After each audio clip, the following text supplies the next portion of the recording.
Creating a database. To create a new database, you can choose an Access template from the available options that has various built-in tables, queries, forms and reports that are ready to use. Or you can also create a database from scratch by clicking Blank Desktop Database. Creating a database using a template. To create a database using predefined templates, follow these steps. First, in the Access 2013 Start screen, click on an option, say Contacts in the Suggested Searches row to display a list of available templates. Second, select the Desktop Personal Contact Manager template.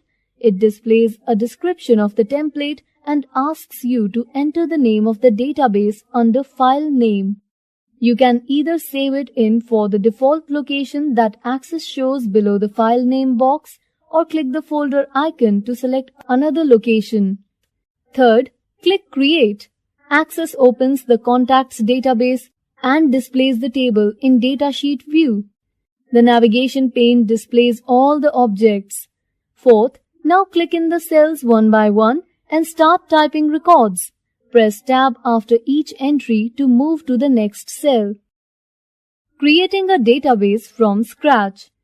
To create a database according to your needs and requirements, choose the option Blank Desktop Database.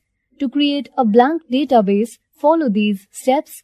First, click Blank Desktop Database.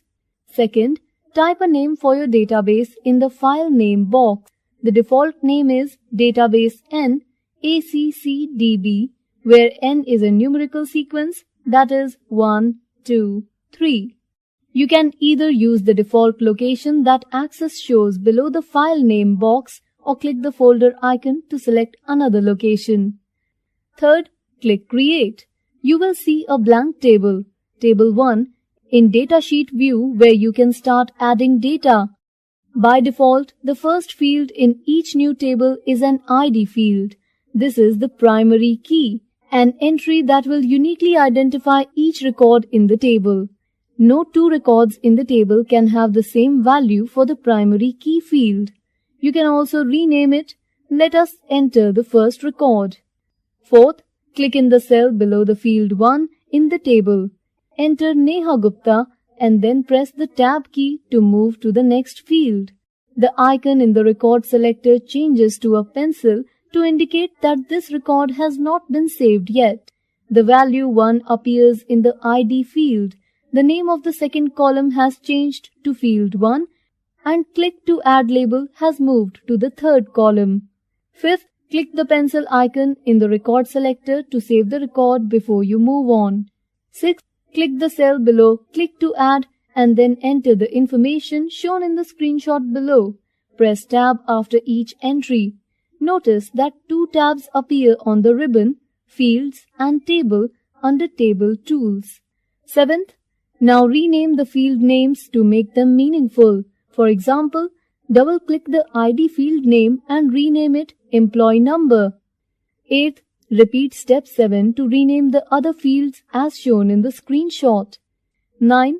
At any time, you can save the table by clicking the Save button on the Quick Access toolbar. 10th, under Table Name, enter a name, say Employee Detail, and then click OK to close the table and add it to the tables group in the navigation pane. Naming a field.